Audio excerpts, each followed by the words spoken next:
સુરત મુનિ કે પ્રતાપસિંહ છપૈયામાં વારંવાર જે ઉપદ્રવ થવા લાગ્યા છે ત્યારે ધર્મ અને ભક્તિ છપાઈનો ત્યાગ કર્યો અયોધ્યાની અંદર આવ્યા છે. અયોધ્યામાં પ્રભુ જેટલા મંદિર નિત્ય દરેક મંદિરે દર્શન કરવા માટે જાય. સરસ કથાઓ ચાલતી હોય ક્યારેક વિદ્વાનો એ ચોપાઈના શ્લોકોના અર્થને બદલે ત્યાં નાના વાર 3 વર્ષના બાળકો ઘનશ્યામને રોકે અને વિદ્વાનને કે અરે વિદ્વાન, આ ચોપાઈનો અર્થ આવો નથી થતો, આ શ્લોકનો અર્થ આવો નથી થતો. અને બાલ પ્રભુ ઘનશ્યામના શબ્દ સાંભળતાની સાથે વિદ્વાનોના મુખમાંથી શબ્દ નીકળે, અબે હો બચ્ચે, તને શું ભાનું, હજુ તો તારા મોઢામાં દૂધ ગંધાય છે. આ કથા કરી કરીને અમારી સામે તો જો માથાના વાળ ને દાઢીઓના વાળ ધોળા થઈ ગયા. વર્ષોથી કથા કરીએ છીએ અને આટલા શબ્દ સાંભળતાની સાથે બાલ પ્રભુ ઘનશ્યામના મુખમાંથી શબ્દ નીકળે, મને બાળક સમજી હરગીજ દબાવવાની કોશિશ કરશો નહીં. આ ચોપાનો અર્થ જો આવો જ થાય તો બોલશો નહીં. રામાયણના બાલકાંડના ઉત્તરાર્ધ ભાગની વાતને આમ લખી છે, અયોધ્યા કાંડના પૂર્વાર્ધ ભાગની અંદર આ વાતને આમ લખી છે, લંકા કાંડમાં તો આ વાતને આમ બતાવી, સુંદર કાંડમાં તો આ વાતને આમ બતાવી છે, અરણ્ય કાંડમાં વાતને આમ બતાવી છે. અરે અનેક વિધ શાસ્ત્રના પ્રભુ મંતવ્ય આપે. શ્રીમદ ભાગવતની અંદર 10મા સ્કંદના પૂર્વાર્ધ ભાગમાં વાતને આમ રજૂ કરી છે, ગીતાજીના 14મા અધ્યાયમાં વાતને આમ બતાવી છે, મહાભારતના શાંતિ પર્વમાં આ વાતને આમ બતાવી છે. અનેક વિધ જ્યારે પ્રભુ ઘનશ્યામ પુરાવા જ્યારે આપવા માંડ્યા છે ત્યારે વિદ્વાનોના ભેજા કબૂલ કરવા લાગ્યા. ન હોય આ બાળક કોઈ સામાન્ય બાળક ન હોય, જરૂર આ ધરા પર પરબ્રહ્મનું અવતરણ થઈ ચૂક્યું છે.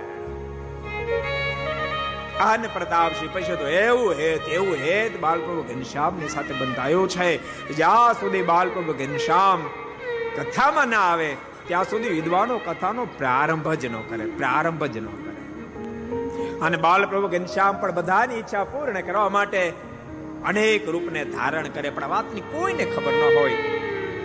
એક દાડો માં ભક્તિ કહ્યું છે, રામ પ્રતાપ સંધ્યા ઢળવાનો સમય થઈ ચૂક્યો, ઘનશ્યામ ઘેર નથી આવ્યા, જરા જાઓ ને ઘનશ્યામને બોલાવતા હો ને. રામ પ્રતાપભાઈ બાલપ્રભુ ઘનશ્યામને બોલાવવા માટે હનુમાન ગઢીએ આવ્યા છે. તો પ્રભુ એક તાર બની કથા સાંભળ્યા છે. હનુમાન ગઢીના દર્શન કેટલા કર્યા? ઊંચા હાથ કરો તો હનુમાન ગઢીના દર્શન કેટલા કર્યા? ઘણા કર્યા છે. સ્વામિનારાયણ સંપ્રદાયની વિશેષતા છે. સ્વામિનારાયણ સંપ્રદાયના આશ્રિતો યાત્રામાં બહુ માને છે. અને જે બાકી અને કહી દઉં, એક વાર જિંદગીમાં છપૈયા, અયોધ્યા, ગોકુળ, વૃંદાવન, મથુરાની યાત્રા કરશો. એ દિવ્ય ધરતી છે. ભૂલતાની ત્યાં ભવ્યતા છે કે એની સાથે અમે ક્યાં લેના દેના, પણ દિવ્યતાનું સાક્ષાત એક ઘર છે. માટે જિંદગીમાં એક વાર જરૂર યાત્રા કરજો.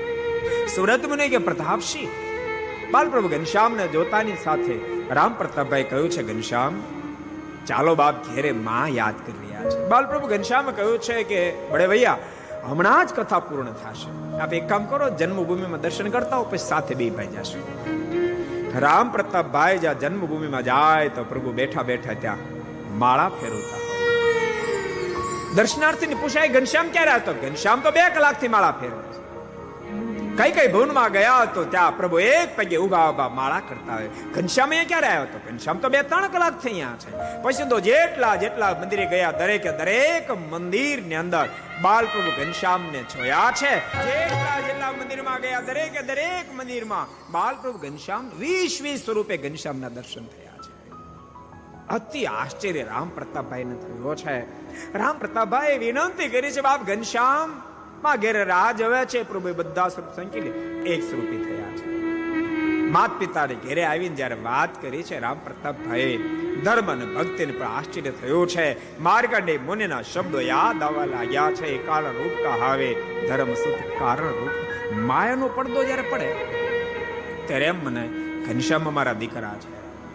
માયાનો પડદો હટે ત્યારે જ્ઞાન થાય, ઘનશ્યામ તો સર્વેશ્વર પરમેશ્વર છે.